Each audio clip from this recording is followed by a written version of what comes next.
Hi, I'm Preston Williams, and welcome to another edition of Jazz Talk. Today on our show, we have a very special guest, and I'm so excited to introduce her. She has been on the scene for over 30 years and has worked with many greats like Billy Joel, Dolly Parton, Kenny Barron, Wynton Marsalis, Carmen Lundy. I can go on and on. Now, most people think of her as a jazz artist, but I think of her as like a pot of gumbo because she plays all different types of music. You just can't put her in one category.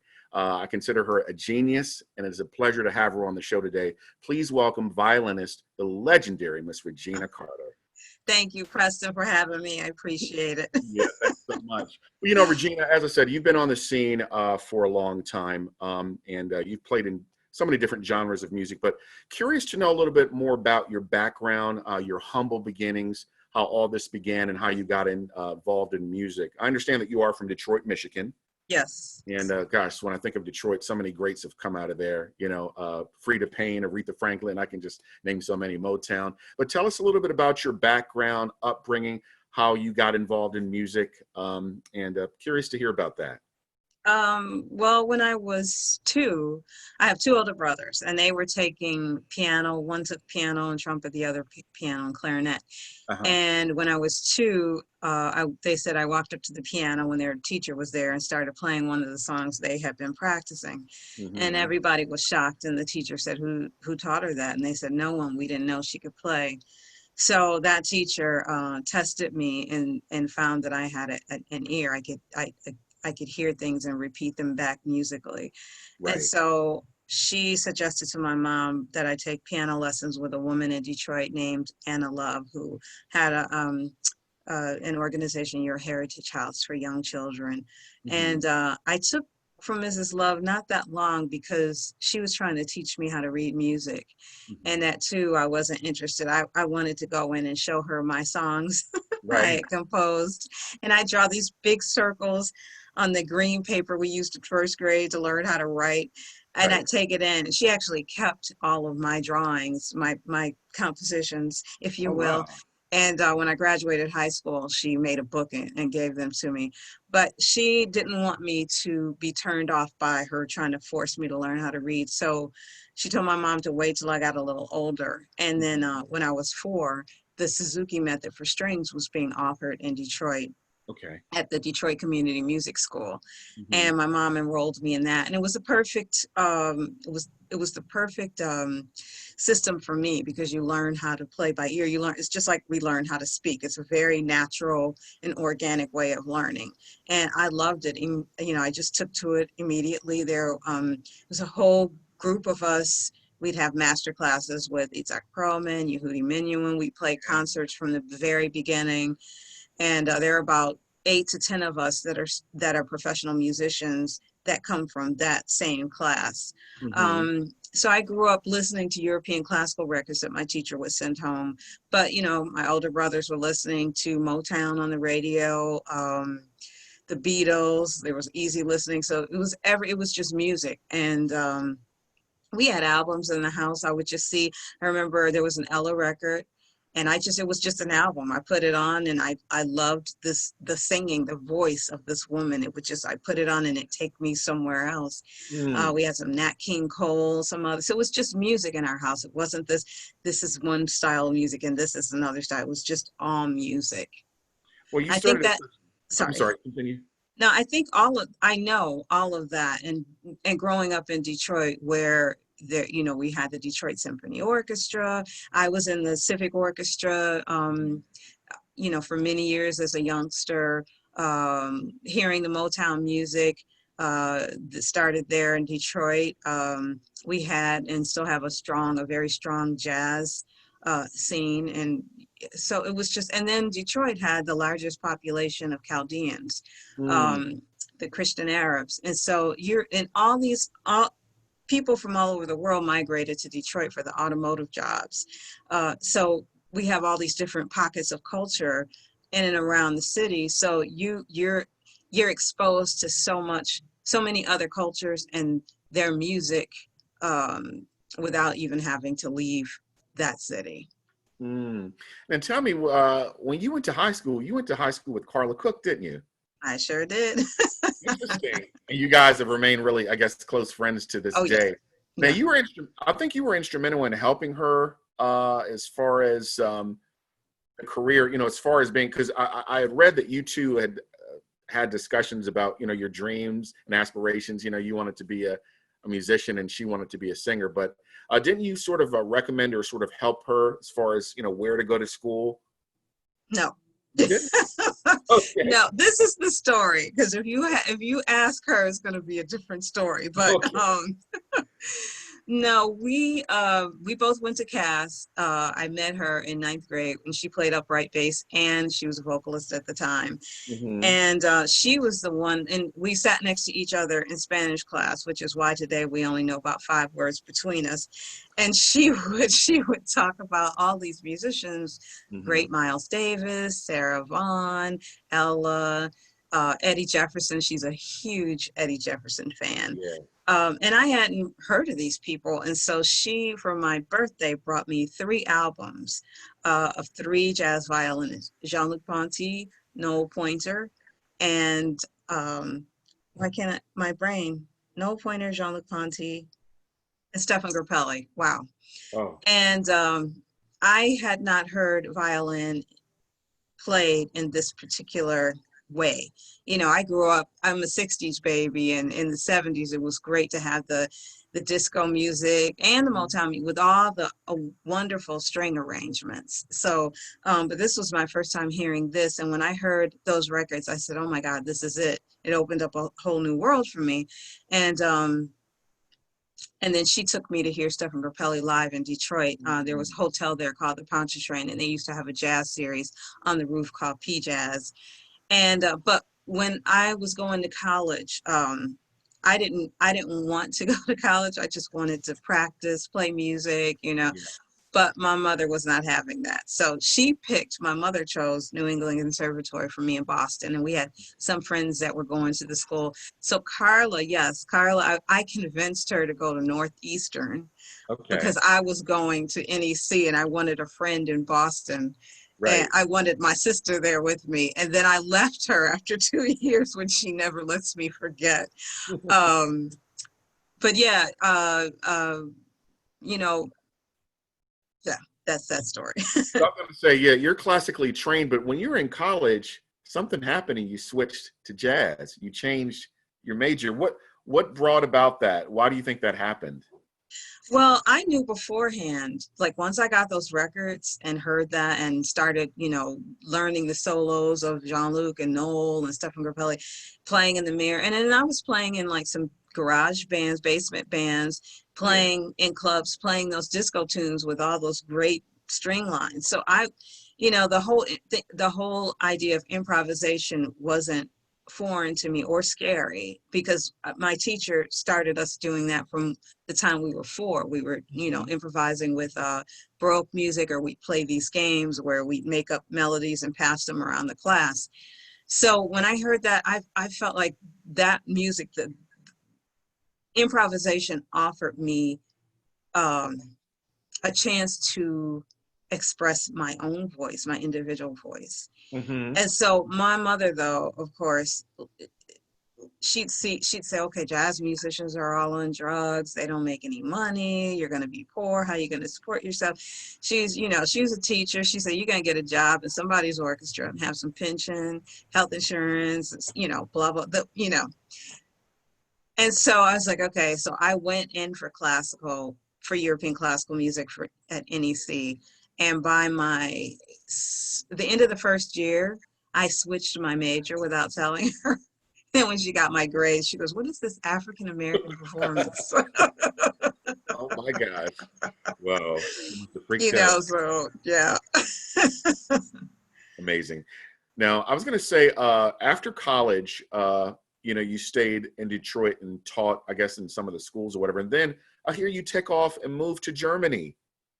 You wanted to change, I guess, of scenery or whatever. But what made you go to Germany? It was a mistake, actually, not going to Germany, but that when I was a kid and saw The Sound of Music, in my mind, that was, I don't know how I connected that, but I was a young kid and I connected it, and I wanted to see those mountains. And Right. so it was just in there. And I think Germany also, because my godmother, who was a retired opera singer, she and my godfather lived in Germany, in Munich. And so and then my mom had some really good friends that lived in another town in Germany. So I felt like, okay, going there also, I had some connections. And it was just something I had to do. So I saved up, and I went for, it was supposed to be a 3-month vacation, and I ended up staying 2 years. And Wow. it was a very incredible experience. And I always said, if I had had children, if my husband and I had had children, after high school, if they didn't know what they wanted to do, I would send them to a foreign country where they couldn't speak the language or anything, and they'd stay with a family and they'd have to figure it out, because Right. that's such a huge education to learn about someone else's culture. I think more folks, especially in America, should travel to a foreign country, because Mhm. so many times we get into this closed headspace about Right. everyone should speak English, which is not even our language of this country. Um, you know, we think everyone does things the way we do, or that they should do, and it's like every culture has its own ways, and you have to adapt to that and learn the language. And it was great for me to have to learn the language, you know, to hear it every day and try and figure it out and learn phrases and go out and do business and have my little phrases. It's not perfect, but I get my point across. Yeah, yeah. You were during that time. You taught lessons, and when you were there, and you were a nanny also. I was an au pair for 2 families. One family was the mother, Valerie, is West Indian, and the father was German. So they had 3 children. And so I would go over with them, and she'd be there, but it was just to give her a break. Sometimes I take my violin always. And when they see me coming in with it, the little ones would say, violin singing time, violin singing time. And I play, and I think it was her oldest son, ended up taking violin lessons much later on, after I left Germany. And Are then you I still had in touch? another, You still in touch with them, the kids? it's been a while. I went to Germany, I don't know, maybe 10 years ago, and I went and visited them. And so the kids were all grown up. They don't remember me, of course, but Oh, okay. and then there was another family, an American family, and my friend Ruthie, then I haven't been in touch with her. She got me a job as a violinist in the church on the American base. I Okay. taught violin there. I also taught privately at my aunt and uncle, I call them, in Kaiserslautern. So I go back from Munich to Kaiserslautern um, and teach lessons for a couple of days, and then go back to Munich, where I was living at the time. So yeah, that family, they had 3 children as well, and her oldest son started playing violin. So it was beautiful to see that I had a positive effect on them as far as music is concerned. I can imagine what their parents are telling them when they see you now. Like, see that lady there? She said, you learned from the very best. She's like the best in the world. Like, wow. And they don't remember you, but that's incredible. That's incredible story. So you come back after 2 years, and understand that you get involved with this all-female group. Tell Mhm. us about that. Well, Galen McKinney, a wonderful drummer from Detroit, called me up and said, listen, I'm part of this group, Nikki Braden and Straight Ahead. It's an all-female group. And I think they were originally looking for a saxophonist, but she mentioned me. We had gone to school together at Oakland University up in Rochester, Michigan. And she asked if I wanted to join. And I said, sure. I said, but I'm not going to be in Detroit that long. I'm moving to New York. Of course, I was there a lot longer than I had planned, but I Right. joined Mickey's group, Mickey Braden and Straight Ahead, and we gigged a lot around Detroit. And then Mickey ended up moving to New York, leaving the group. And so one summer, we had the Detroit Jazz Festival, which has had several names. It was Oh yeah. called the Montreux Detroit Festival years ago. And Montreux, Switzerland sent a couple of bands to Detroit, and Detroit sent bands to Montreux, and we were one of them. And Hmm. someone heard us rehearsing for our gig that night and asked, did we want to open up for Nina Simone and Oprah Haas Wow. on the main stage? And so we had, like, I think 5 minutes to perform. And it was a huge crowd, great response, but all these cameras, you know, so we got this great video. And we gave it to a dear friend, Sylvia Moy, who co-wrote My Cherie Amour. She was part of the whole Motown scene. She had a recording studio where she would teach young people, you know, about recording, engineering, all the aspects of that. And she sent it to gentleman Kevin Woodley at Atlantic Records. And they signed us to Atlantic Records, and the rest is history. Incredible. You know, would you say, Regina, that particular performance at Montreux really opened the doors? Because by the late 80s, early 90s, your name was really getting around. And, you know, you started playing with different people. I'm just interested in your association, how you hooked up with Aretha Franklin. I mean, that must have been incredible for you to play with her. Well, in Detroit, you know, a lot of those acts, Aretha, the Four Tops, a lot of those Motown acts and others would come through and want a string section. A lot of them wanted a black string section. And so I would be hired. My dear friend, another great jazz violinist, Marlene Rice, also from Detroit, a lot of times would contract those gigs. And so I remember playing a gig in a string section, and it was with a big band. And it might have been Teddy Harris's big band. I can't remember, but and it was at Aretha's house. It was for a party, and all these people were there, and she had hired a chef who was cooking upstairs. And I remember she was downstairs cooking, just a really down to earth woman. But after moving to Detroit, moving to New York, at one point I joined a quartet Indigo, led by the jazz cellist, Akua Dixon. And she would get hired, and she would contract a lot of string sessions. And Lauryn Hill contacted her about doing several sessions. We played on several Lauryn Hill sessions.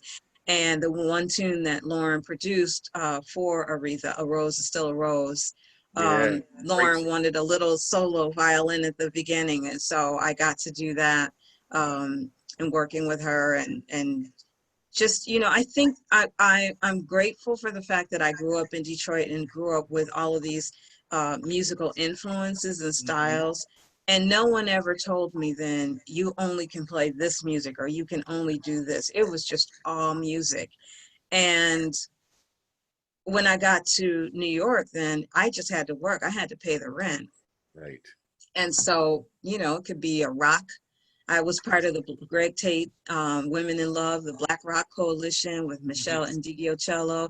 I was part of the Soldier String Quartet, and which was a downtown, they call it, string quartet, the String Trio of New York, who played music and had music commissioned by Muhal Richard Abrams, Marty Ehrlich, Wadada Leo Smith, so many others. So it was a gig, and I would really hone in and try and learn that music, you know, and after a while, that style and genre, and after a while, I met some other violinists who were playing in a charanga band in New York, at a club, and I would go and listen and listen and listen. And one time they invited me to sit in, and I started going to their rehearsals and learning about charanga music, and how, you know, violin and flute are very prevalent in that music. So incredible. Yeah, because I was just looking at your background, the people that you work with, you know, Mary J. Blige, of course, Lauryn Hill we mentioned. Now, how did you hook up with Dolly Parton?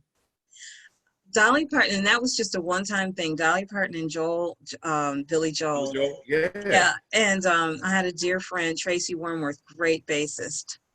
She used to play with Sting years ago. She's with the B-52s. And they needed a violinist. And of course, she called me. Thank you, Tracy. And so I went in and learned the tune that Dolly wanted me to play on. And she was so incredibly down to earth. And she was like, it's, you know, in her Southern twang, it's so nice to have, you know, girls, some ladies on it, you know, which was beautiful. That's pretty good. That's good, Dolly Parton. Sorry, Dolly, I tried. And then Billy Joel, that was, yeah, he also needed a violinist. I learned the tune and went on, and we had a rehearsal. And that was funny because it was for the Rosie O'Donnell show, and in the morning. And she introduced the band, he introduced his band, or she did. And then she looked and she goes, "Who's your violin player?" And he went, He couldn't remember. He didn't know my name. It was hysterical. But you know, that was my gig with him. But I've been afforded some really incredible opportunities working with the late great bassist Ray Brown. I toured with him. Worked with Max Roach Um, too, didn't you? I did a week subbing for Lisa Terry with the Uptown String Quartet with Max Mm, Roach, mm. and that was incredible. You know, touring with Wynton Marsalis with Blood on the Oh, my Fields, fields, yeah. with Joe Jackson, I toured with him. Yeah, I can't even, there's so many people I can't even think right now, but you know, Chucho Valdez, oh my gosh, the great Chucho Great Valdez. pianist. Yeah, great Ay, pianist. yeah. And Yeah. Eddie Palmieri, um, uh, Amaro Putundo, I had a chance to, from the Buena Vista Social Club. Yeah, Hmm. well, You it's work been with amazing. everybody, Regina. Everybody. Now, 1995 was an interesting year. You put out your very first recording, your debut. Tell us about that. What was that like? Your very first recording under your name, self-titled. Um, well, uh, I had this recording contract and I wrote most of the material on the record. And back in that day and still today, because when it comes to technology, it's just like, It's all I, good. you know, I ended at an 8-track tape player. So, you know, so I'd have my tape recorder. I'd have 2 tape recorders, and I would lay down a violin part, even if it was supposed to be the vocals, put that tape in the other machine, play the next part, and keep doing that until I had all the parts on the tunes. And then the great bassist, who we lost way too early, Victor Bailey, lived Uh, down the street yeah. from me in Manhattan. Really? Yeah, so I would go to his studio. I asked him to produce my record, and I would go down to his studio and take my ideas, and then he'd lay stuff down and ask if this is what I wanted, and then have ideas. And it was just fun to work on the project that way. Um, and it was a fun record. You know, some people labeled it a smooth jazz record. It was just music for me. And I had a difficult time in the beginning getting airplay with that record, because a lot of stations by then were doing this thing where they would say, what is it? They test the record with listeners. I forgot what it was called. Yeah, I know And what you they would say, our audiences don't like violin. And I had a very dear friend that worked at CD 101 at the time. And I knew him from Detroit from the JZZ days, Steve Williams. mean. Hmm. And he helped me mix at the studio. Like he helped me with the mix so that it would be playable on certain stations. And you know, we would compare it to like Noel Pointer's records and everything. And then he was the one that got me on radio, and then other stations started picking up the record. Wow. Regina, over the years, you've had a very close association with one of my favorite pianists, Mr. Kenny Barron. Seems like anytime Kenny comes around here, I says Regina Carter is with him. And I missed you guys. I think it was either earlier this year or last year. You guys were in Baltimore, I think at Keystone Corner. Yes, And I yes. says, man, I got to stop missing Regina. She's always in this area and I miss her. But I didn't miss you the last time you were in Baltimore. You were at Andy Music. And I was just so excited. I was all the way up front. And but tell us about your association. How'd you hook up with Kenny? Because you guys have done a lot of work together, some beautiful stuff. And how'd you hook up and start working with Kenny Barron? Yeah, man, it's such a funny story. Years ago, I was playing a festival in Telluride, the Telluride Jazz Festival, Hmm. and Kenny Barron, I think it was Marlena Shaw, were there, and he came up to me afterwards, and he introduced himself, and I was just like, oh my God, it's Kenny Barron inside, you know, and he goes, one day we're gonna work together, and I couldn't even stop myself. I was like, yeah, right. Like it just came flying out of my mouth, and Right. he laughed. He never lets me forget that. And so some years later he called and we did some duo work together, and then you know he invited me to play with different bands he had, and the whole time I'd be petrified playing with him. And I remember one time playing a tune with his band, and it was Rufus Reed was on bass, and Great bassist, yeah. Victor Lewis was on drums, and then Kenny, and we were playing this tune, and I got lost in the form soloing. And I kept looking at Kenny with those deer in the headlight eyes. And I finally kind of just stopped playing, like got myself out, probably in the wrong place. And so afterwards on break, I was like, why didn't you help me? I didn't know what I was doing. And he goes, oh, that's how you learn how to swim. Wow. Oh, wow. Damn. Yeah, but Kenny said, we wanted to record a record together.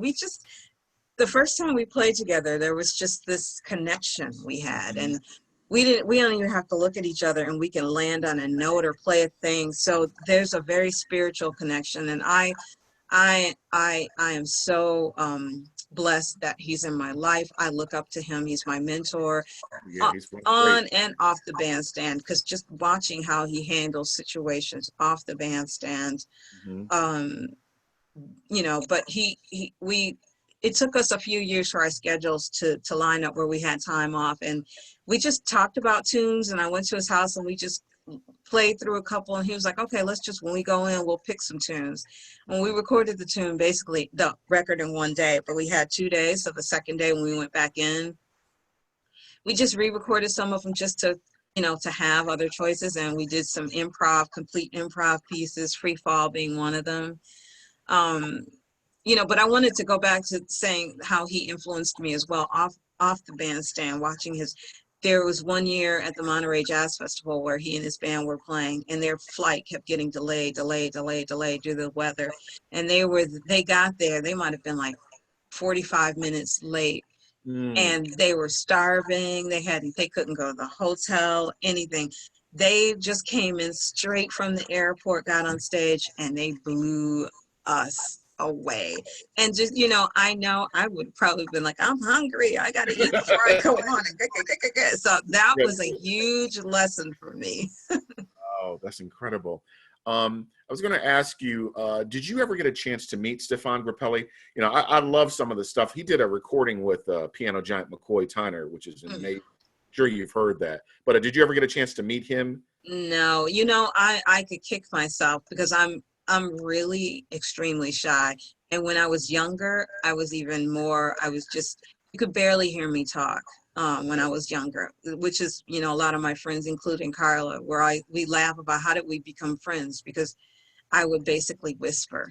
And so when he came, when he was at PJazz, I could have gone up to him, but I was too frightened to approach him. It was, for me, looking at those musicians, it was like seeing God, like you don't dare approach. Right. And I'm really upset at myself for not approaching, but just being able to see him live and be that close to him, and I think the thing that really attracted me to the music was that they were having fun. And that was so opposite of what I was being taught in the European classical. You had to be so serious, you couldn't smile, you had to play this exactly like this. And it was freedom. It offered freedom. And tell me about your association with the great Carmen Lundy. I had her on yesterday, and what one of the most incredible musicians I've ever probably interviewed. I mean, she's like a visual artist, a composer, a arranger, actress. She does everything, writes all of her own music. But how did you hook up with Carmen? Oh, I can't even remember. Sometimes you've known people. I remember years ago, Straight Ahead recorded a record, and we recorded one of her tunes, Never Let You Go, beautiful tune. And we got in touch with her, and I believe she came to our gig, our concert, which was at B. Smith's in New York. And I think that was our first time meeting her, but of course we all knew who she was. We've been listening to her records, and she's just such a down-to-earth woman. And like you said, so incredibly talented on all levels, and just a deep woman, very deep. And I feel like she hasn't been given the due that she so deserves. I feel like she should be a much bigger name Yeah. than she is. Yeah, Yeah, she she told me. writes She some. told me that. Yeah, she told me yesterday when I interviewed her, Regina. She said, "Preston, I've never received a Grammy award at all." I'm like, "Really?" I was like surprised, you know. And she's been on the scene for like over 40 years. She's in a class by herself. But yeah, I Yeah, like. that, a lot of these things, it just depends on who's voting, who's on that board voting. But for us that know her, she like just the way she directs the band, the way she teaches, the way she's serious. Like Yeah, when you work with Carmen Lundy, you got to be ready. right. And I recorded on one of her records, and her brother was on bass. Curtis. Curtis, yeah, and he's a monster on bass. He's a monster musician, and and he's funny. He's funny as all get out. So he'll tell you something, and he'll tell you in his terms musically what he's looking for, and it'll be funny, but you get it. You get Right, it, and right. But the two of them together, geez, just what a force. She Yeah, I did. love Carmen. Yeah, she told me an interesting story. I didn't know this. When she went to school at University of Miami, she was there with Pat Metheny, Jaco Pastorius, Bobby Watson, Phyllis Hyman eventually came around. It's like all that talent in one place. It Wow. was amazing. I'm like, wow, Carmen, that's incredible. But listen, I wanted to ask you about the Doris Duke Award that you won, which was fabulous, and the MacArthur also that you received. But the Doris Duke, I thought that was incredible. Tell us about that. I mean, that was tremendous. You know? Yes. Yes, it was. Thank you. Yeah, just like with the MacArthur, you get this phone call from them, and uh, they call you and tell you that you've been awarded this. It's not even a grant; it's a fellowship. They give Mhm. you this money, and the beautiful thing about the Doris Duke Foundation is you go in before you get the money. You go in and you have these workshops, these different workshops. Um, so you can what's going to happen, like you're going to be taxed on the money and how, and they introduced um uh accountants, and they brought in accountants to um discuss the money and how you can either invest it or blah, just things that are going to happen. So um they give you a support team. They offer that throughout, that you can, if you need help with anything, Wonderful. you can contact them and they hook you up with these organizations. So you really get so much support and help along the way with the money. And a big thing that I thought was important is a lot of times when artists get this money, sometimes we feel guilty, like, oh, why did I? And that's natural. Every artist I've heard, so many have said that. And you feel like, okay, I've got to help this person or do this. And they say, no, the money is to help you. And so many musicians or artists don't take vacations because we're Right. always working. So you have to write a letter to yourself of all the things you want to do and Mhm. accomplish, and you have to send them a progress report and say, these are the things I want to do. And every year they check in and say, what have you done on your list? And it's to help keep us accountable to ourselves. So I felt like that was great, because it's so easy to get off course with that and think, oh, I've got to do this or I have to do this. And it's very helpful to just concentrate on the project or what it is you want to do. I remember one of the women that was awarded the same year I was, is a playwright and has a theater group she runs.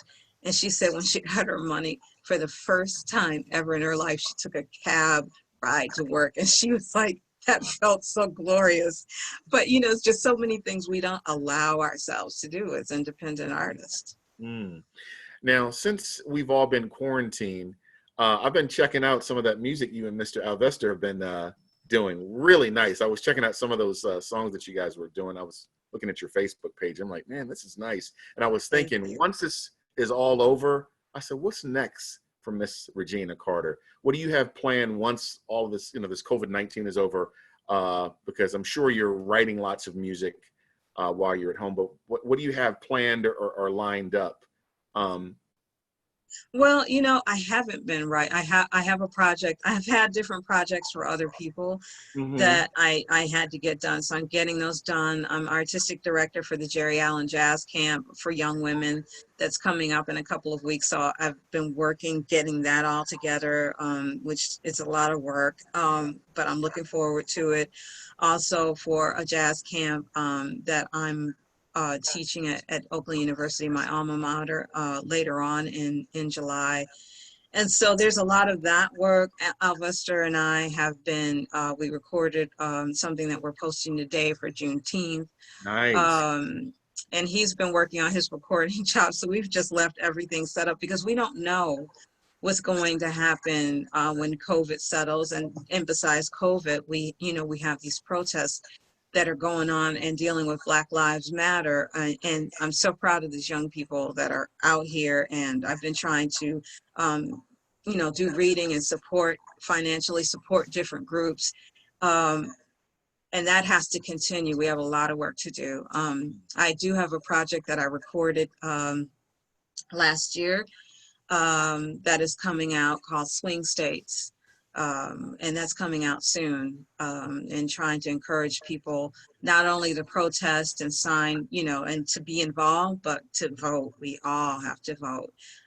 So Yeah. yeah, just projects like that. And we don't know what the future holds. Venues are just now trying to figure out ways, if they can reopen, how they can reopen. So that's we're not sure what the future is going to look like, but we're trying to artistically keep growing, and I have to learn how to be in this new world, because Mhm. I feel like I went to sleep and woke up and it's like, what what happened, Yeah, everyone's doing those virtual concerts now, just about every artist is doing that, or live streaming. Yeah, we're But doing one for the DC Jazz Festival, which is raising yeah, money for other musicians. It's just that it's incredible how the musicians have come together. Musicians and some festivals and some venues have come together to help the musicians, mhm, and we're helping each other. So it's beautiful to see that we're musicians. We're coming together as a community to help each other. fantastic. Well, Regina, listen, I want to thank you so much for being on the show today. You're a class act. Thank you for Thank you. taking the time to do this interview. And hang on as I close out. Well, you Okay. heard it from the great Regina Carter. And as the saying goes, if the music grooves and makes you move, it must be jazz. I'm Preston Williams with Jazz Talk signing off. Peace. Thank you.